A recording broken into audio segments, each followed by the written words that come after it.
والصلاة والسلام على سید المرسلین اما بعد۔ عزیز دینی بھائیوں، رمضان کا مبارک مہینہ، ادھر اس کو بند کریے، اس کو بند کرو۔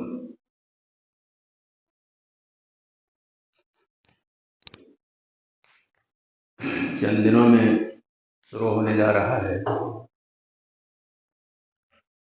اس سے متعلق چند باتیں عرض کرنی ہیں، تفصیل تو نہیں ہو پائے گی، نہیں آپ رکھ لیجیے، کچھ نہیں کرنا اس کو۔ اس سے پہلے رمضان کی فضیلت، اس کی اہمیت کو جاننے سے پہلے یہ جان لیں کہ اللہ کا قرب حاصل کرنے کا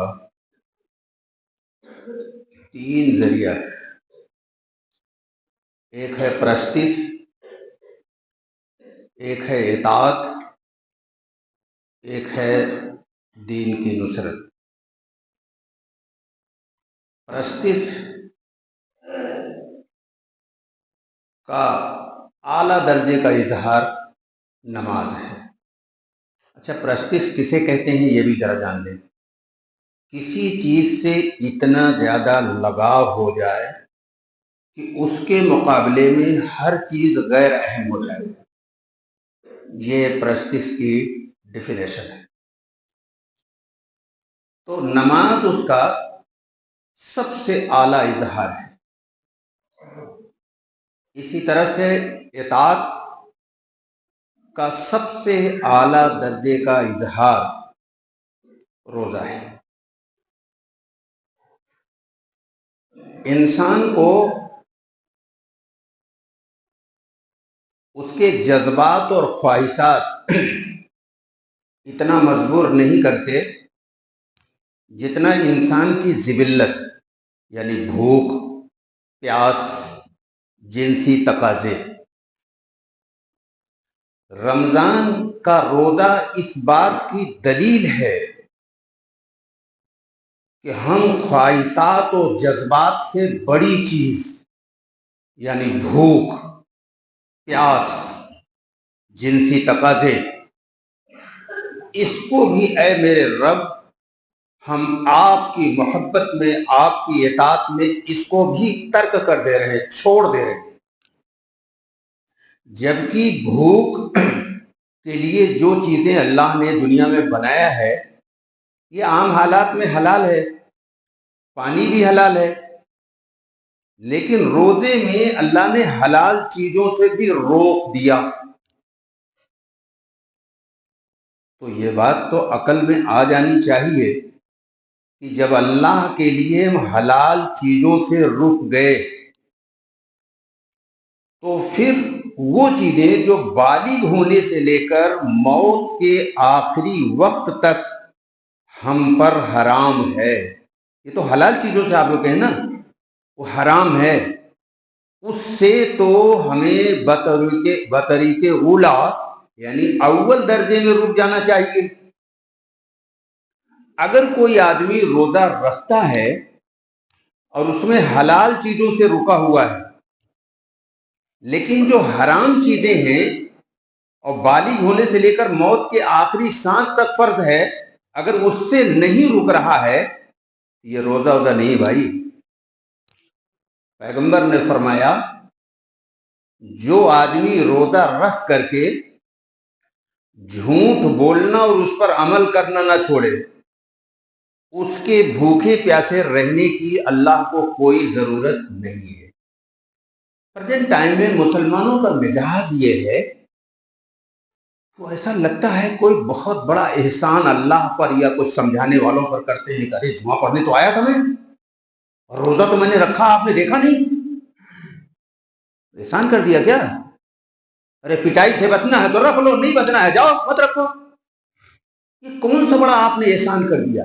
لیکن قوم کا یہ مزاج ہے، اسے کوئی احسان کر رہے ہیں۔ تو میں عرض کر رہا تھا کہ اگر کوئی حلال سے رکے، یعنی پانی سے، روٹی سے رک گیا، लेकिन झूठ बोलना हराम है और 24 घंटा हराम है। ये पानी और रोटी तो चंद घंटे के लिए रोका गया है, झूठ तो बालिग होने से लेकर मौत के आखिरी सांस तक के लिए रोका गया है। तफसील का वक्त नहीं है, वरना झूठ पर ही पूरी तकरीर हो जाएगी। ये झूठ तो ऐसा मौजू है, कुरान भरा पड़ा है। कुरान कहता है झूठे पर अल्लाह की लानत है। ये लानत का लफ्ज बहुत सुनते हैं, कभी गौर किया है क्या? ये लानत ज़दा इंसान को जो सबसे बड़ी सजा इस दुनिया में दी जाती है, बेहिसी की सजा। ये लफ्ज बेहिसी भी 15-20 मिनट चाह रहा है मुझसे, लेकिन लू बने, वरना असल उन्वान खत्म हो जाएगा। बेहिसी जानते हो?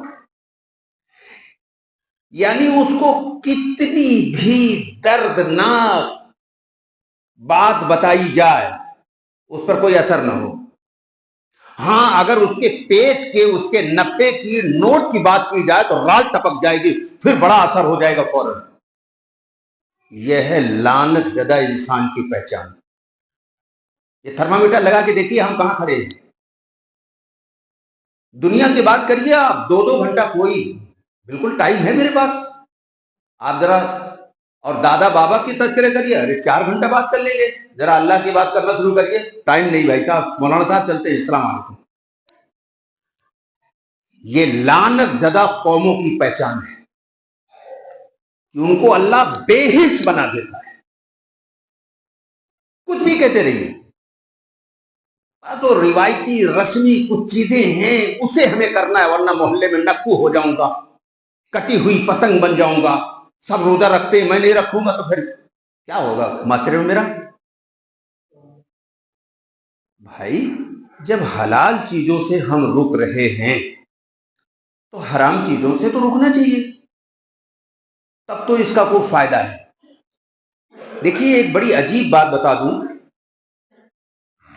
वक्त तो शायद नहीं बचेगा, लेकिन बताना भी जरूरी है, वरना बात समझ नहीं पाएंगे आप लोग।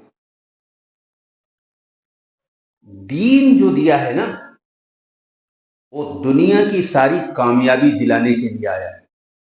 ये कोई जोशीली बात नहीं है, इसके प्रैक्टिकल अमली सबूत हैं, बहुत है, भारी पड़े। कोई चाहेगा तो मैं दे दूंगा, लेकिन इस वक्त कम होने की वजह से मैं आगे बढ़ रहा हूं कि ये जो दीन आपको दिया गया है, उसके हर अहकाम का फायदा भी फौरन बताया गया है कि आप नमाज अगर सही ढंग से पढ़ेंगे तो इसका क्या फायदा है, आप हज करेंगे तो इसका क्या फायदा है, आप रोजे रखेंगे तो इसका क्या फायदा है। लेकिन माफ कीजिएगा, ये फायदे तभी होंगे जब हमारी दिल की दुनिया ठीक होगी। वो अल्लामा इकबाल का एक जुमला है, दिलों की इमारत में कहीं बंदगी नहीं, दिलों की इमारत में कहीं बंदगी नहीं, पत्थर की मस्जिद में खुदा ढूंढता है। इसका जरा खुलासा कर दूं, उनके कहने का मतलब यह है अल्लामा साहब का कि अगर इंसान का दिल पाकीज़ा है तो फिर वो जहां भी होगा उसको अल्लाह का कुर्ब हासिल होगा। बियाबान जंगल में होगा या वो पहाड़ की चोटी पर होगा, वो दुनिया के किसी कोने में, किसी जगह पर होगा, बेसमेंट में होगा, उसके साथ अल्लाह का कुर्ब जुड़ा होगा। अल्लाह के फरिश्ते उसकी रहनुमाई कर रहे होंगे। ये भी एक जुमला आ गया, 1 घंटा चाहता है, फरिश्ते रहनुमाई करते हैं कि नहीं? कुरान मौजूद है इसकी दलील में। कुछ लोगों की रहनुमाई शैतान करता है, कुछ लोगों की रहनुमाई फरिश्ते करते हैं। ये मुस्तकिल एक उन्वान है, इसका भी वक्त नहीं है। तो अगर दिल की दुनिया हमारी ठीक है तो फिर ये जितने अमाल हैं उनका फायदा है, दुनिया में भी आखिरत में। अगर दिल हमारा बिगड़ा हुआ है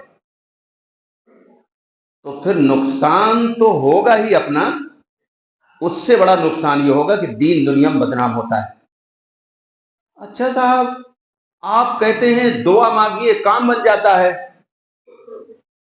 تو ہمارے مخالف بھائی کہتے ہیں کہ پوری دنیا میں تم نے دعا مانگا کیا ہوا، تم ہمارے نیچے ہو، ہم تم کو جدھر چاہتے ہیں بھیڑ اور بکری کی طرح ادھر گھماتے ہیں، کہاں گئی تمہاری دعا؟ یہ آج کا سوال ہے دنیا کا۔ اب کوئی آنکھ بند کر لے نہ بولے تو حقیقت نہیں چھپ جاتی۔ آپ نہ بولیے، آپ آنکھ بند کرے رہیے، آپ کوئی جھوٹی تعویل کر لیجئے، لیکن سچائی تو یہی ہے۔ دنیا کہہ رہی ہے، دنیا آپ سے پوچھ رہی ہے، اگر اسلام کی یہ صداقت ہے تو پھر آپ اس صداقت سے کیوں خالی ہیں؟ یہ دنیا پوچھ رہی ہے آپ سے، سوال کر رہی ہے باقاعدہ میڈیا کے ذریعے۔ الیکٹرانک میڈیا بھی سوال کر رہا ہے، پرنٹ میڈیا بھی سوال کر رہا ہے، اور دنیا کی تمام قومیں زبانیں حال سے پوچھ رہی ہیں کہ اگر اسلام سچا ہے تو پھر کہاں گئی وہ سچائی؟ یہ بڑا دردناک پہلو ہے، بڑا دردناک منظر ہے۔ میں اس کی ایک چھوٹی سی چیز بتاؤں جو روزے سے متعلق میں نے حدیث پڑھا تھا کہ پیغمبر نے فرمایا کہ جو روزہ رکھ کر کے جھوٹ بولنا اور جھوٹ پر عمل کرنا نہ چھوڑے، پیغمبر نے فرمایا اس کے بھوکے پیاسے رہنے کی کوئی ضرورت نہیں۔ میں اس پر ذرا عرض کر دوں، یہ بھی بہت تفصیل طلب عنوان ہے، میں 2 جملے میں اس کو پورا کرنے جا رہا ہوں۔ ایک عام بات ہے، میں اس پر 2 دن سے غور کر رہا تھا، عام بات ہے، بڑے اور چھوٹے، عوام اور خواص ایک بہت بڑی بیماری میں مبتلا ہیں جس پر اللہ نے لعنت فرمائی ہے۔ کیا؟ کسی بھی آدمی کے، چاہے وہ بڑا آدمی ہو چاہے چھوٹا آدمی ہو، بلا تحقیق، ارے یہ تو گمراہ ہے، یہ تو فلاں کا ایجنٹ ہے، آپ نے تحقیق کیا؟ آپ کے پاس کوئی دلیل ہے؟ اگر آپ نے بلا تحقیق، بلا دلیل کسی کے بارے میں یہ کہا کہ یہ ایجنٹ ہے یا یہ گمراہ ہے، تو پھر آپ کچھ بھی کریے، آپ لعنت زدہ ہیں، اور لعنت زدہ کی اللہ کبھی مدد نہیں کرتا، نہ دنیا میں نہ آخرت میں۔ یہ اتنی چھوٹی بات نہیں۔ میں آپ کو اپنا ایک واقعہ بتا دوں تو سمجھنا آسان ہوگا۔ تقریباً 25-30 سال پہ، بلکہ اور ہو گیا ہوگا، تب میں بالکل 20-22 سال کا رہا ہوگا، مجھے ایک بہت بڑی شخصیت، نام نہیں لوں گا تاکہ سمجھنے میں آسانی ہو، میں کسی کا بھی نام نہیں لیتا تاکہ جو اصل بات ہے وہ لوگوں کو ہضم ہو جائے، بات بھی پوری ہو جائے۔ انہوں نے ایک بہت، جیسے وہ بہت بڑے تھے ایسے ایک اور ان کے لیبل کے، بلکہ کچھ اعتبار سے ان سے بھی بڑے تھے، ان کے بارے میں کہا کہ بھائی وہ تو بکے ہوئے آدمی۔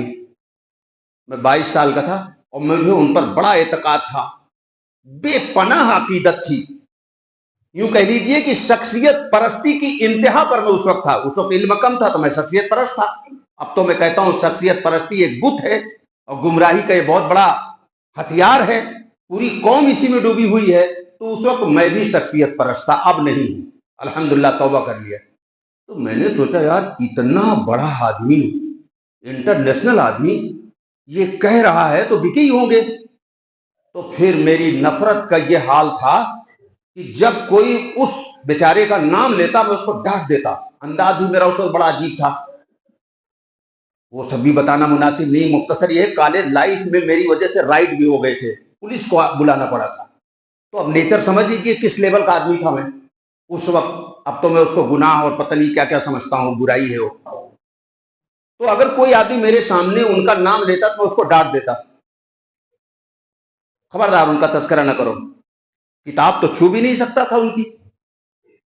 بات آئی گئی، ختم ہو گئی، بڑھاپا آ گیا، لکھنؤ آ گیا، لکھنؤ غالباً 2007 میں آیا۔ بہت امپورٹنٹ واقعہ اس لیے بتانا ضروری ہے، ورنہ میں اپنے واقعات نہیں بتاتا۔ میں بتا رہا ہوں کہ بلا تحقیق کسی پر الزام لگانا جو عام ہو گیا ہے، اس سے تمہاری دنیا آخرت دونوں ادھر جائے گی۔ تو میں لکھنؤ آیا تو ایک بچہ تھا، انتقال ہو گیا، حافظ شہید نام تھا، بڑا صالح، بہت نیک بچہ۔ وہ میرے پاس ڈیلی آتا، آدھا گھنٹہ 1 گھنٹہ بیٹھتا۔ میں کہا یار تم اتنی دیر بیٹھتے ہو؟ کہنے لگے میں آپ سے کچھ سیکھ رہا ہوں نا۔ ایک دن آیا، کہنے لگا موتی محل میں हजरत गंज में। कहा वहां एक बुक फेयर लगा हुआ है, हजरत आप चलिए। मैंने कहा मैं कहीं जाते नहीं, मुझे इतना दिन आया होगा, मैंने भूल भुलैया नहीं देखा, अंदर जाकर बाहर से देखा हो। मैंने कहा आज तक नहीं देखा मैंने, मेरा मिजाज नहीं। वो जिद पर पड़ गया, आपको चलना पड़ेगा। मतलब वो 20-25 मिनट तक कहता रहा आपको चलना पड़ेगा, चलना पड़ेगा। मैंने कहा ठीक है मैं चल रहा हूं। वहां बुक फेयर में जैसे एंट्री हुई, नखास अकबरी गेट में एक बहुत नेक सौले आदमी अभी भी जिंदा है, हाफिज सलमान साहब, वो बुक फेयर लगाए हुए थे। उन्होंने मुझे देखा, मैं उनको नहीं पहचानता था। ये मेरे साथ अक्सर होता है कि लोग मुझे पहचानते हैं, मैं बेचारों को नहीं जानता। उन्होंने कहा अरे इधर आइए, इधर आइए। मैं गया, खड़ा हो गया, कहने लगे अंदर आइए दुकान के। अंदर गया, उन्होंने बिठाया, चाय पिलाया। मैंने कहा आप तो चलूं, कहा नहीं अभी बैठिए आप। उन्होंने 4 किताबें मुझे पकड़ाई, उसी मौलाना की, जिनका मैं नाम सुनना नहीं पसंद करता था। डांट देता था लोगों, है इनकी बात ना करो।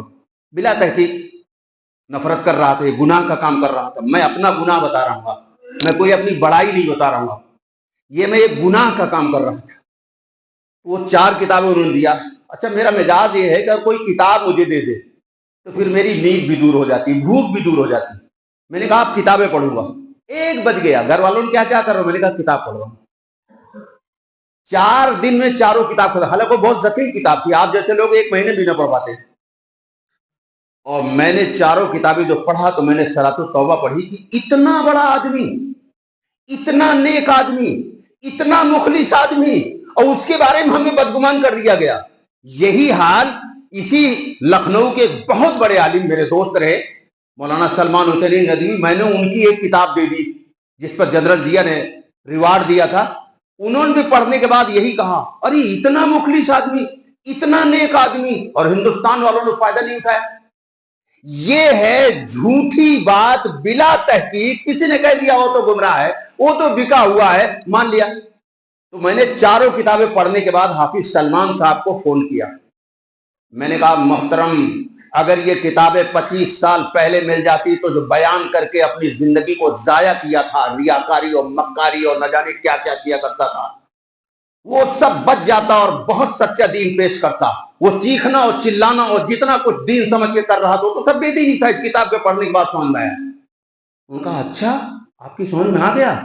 बाद में उन्होंने बताया कि मैंने तो इसलिए दिया था कि आप किसी की बात जल्दी मानते नहीं, आप जिरा करते हैं, दलील के बगैर मानते नहीं, तो आप जिरा करेंगे।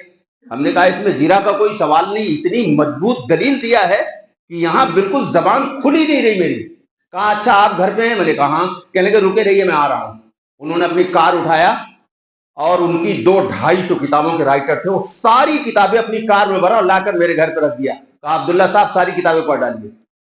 अब जो मेरे अंदर तब्दीली आई वो सारी किताबें मैंने पढ़ा और मैं बहुत रोया अल्लाह से कि अल्लाह इतना नेक आदमी और मैं इससे बदजन रहा और 25 साल इस आदमी से फायदा नहीं उठाया। लेकिन जब उस किताब के बाद मैंने गौर किया तो दुनिया की बड़ी बड़ी शख्सियात के बारे में ऐसी झूठी बातें फैलाई जाती, आज भी फैलाई जाती है। लोग बिला तहकीक के मान लेते हैं, रोदा है और झूठी बात फैला रहे हैं। ये कौन सा रोदा है भाई? आप बिला तहकीक, आप उनके बारे में कुछ जानते भी नहीं, आप कह रहे हो ये आदमी गुमराह है। तो अगर इस तरह की बिला तहकीक लोगों के बारे में झूठी बात फैलाओगे रोजा रखकर तो कोई मतलब नहीं है। पैगंबर ने फरमाया किसी आदमी के झूठा होने के लिए यह काफी है कि जो सुने उसको बयान कर दे, बिला तहकीक, कोई तहकीक नहीं, कोई सबूत नहीं, बस बयान चल रहा है, वो तो गुमराह है, वो तो बिका हुआ है, वो तो बीजेपी का आदमी है। और एक बड़ी अजीब बात, आखिरी बात, कुरान सूरा अनफाल में कहता है, ये हवाला इसलिए दे रहा हूं ताकि आपकी समझ में आए कि अगर दुश्मन तुमसे सुलह करे तो फौरन सुलह कर लो। हद ये है कि आगे कुरान खामोश नहीं होता। आगे कुरान कहता है अगर तुम्हें यह भी मालूम हो कि सुलह करके ये धोखा देगा, अल्लाह ने कहा फिर भी सुलह कर लो।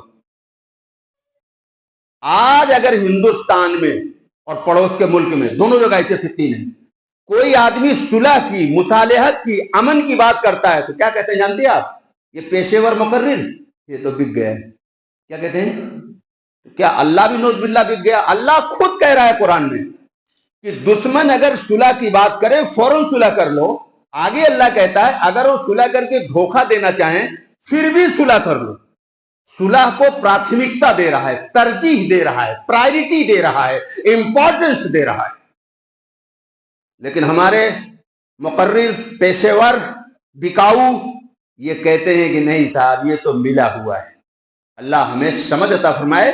اگر روزے کا فائدہ لینا ہے تو جھوٹ سے، فریب سے، غیبت سے، بہتان سے اپنے کو بچاؤ۔ خالی پیٹ کا روزہ نہیں ہے، نگاہوں کا بھی روزہ ہے، ذہن کا بھی روزہ ہے، دل کا بھی روزہ ہے، ہاتھ کا بھی روزہ ہے، پاؤں کا بھی روزہ ہے، سر سے لے کر پاؤں کے ناخن تک ہر چیز کا روزہ ہے۔ تب قرآن آواز دیتا ہے ذالک جزاء من تزکا، یہ اس کا بدلہ ہے کہ تم نے اپنے دل کو پاک کر لیا۔ اور قرآن کہتا ہے وَأَنْتُمْ، آیت ذہن سے نکل گئی، اس کا ترجمہ یہ ہے کہ اور تم روزہ رکھو، یہ تمہارے لیے بہتر ہے اگر تم جانو۔ اب جانو کے فضائل کا وقت نہیں ہے، ایک جملہ کہہ کے آگے نکل رہا ہوں۔ سائنس نے 25 سال ریسرچ کے بعد یہ ثابت کیا ہے، سینکڑوں میں سے ایک بتانے جا رہا ہوں، یہ ثابت کیا ہے کہ روزہ رکھنے سے ذہن تیز ہوتا ہے، اور الزائمر جیسی بیماری جس میں دماغ کی نسیں سوکھ جاتی ہوں تو بڑا پرابلم ہوتا ہے، وہ بھی اس سے رک سکتی ہے۔ یہ روزے کے فوائد ہیں، تفصیل کا وقت نہیں، 1 گھنٹہ بھی بولوں جو سائنٹیفک ریسرچ ہے تو کم ہے میرے لیے۔ بس انہی الفاظ کے ساتھ اپنی بات ختم کرتا ہوں، سنتیں پڑھ لیجیے۔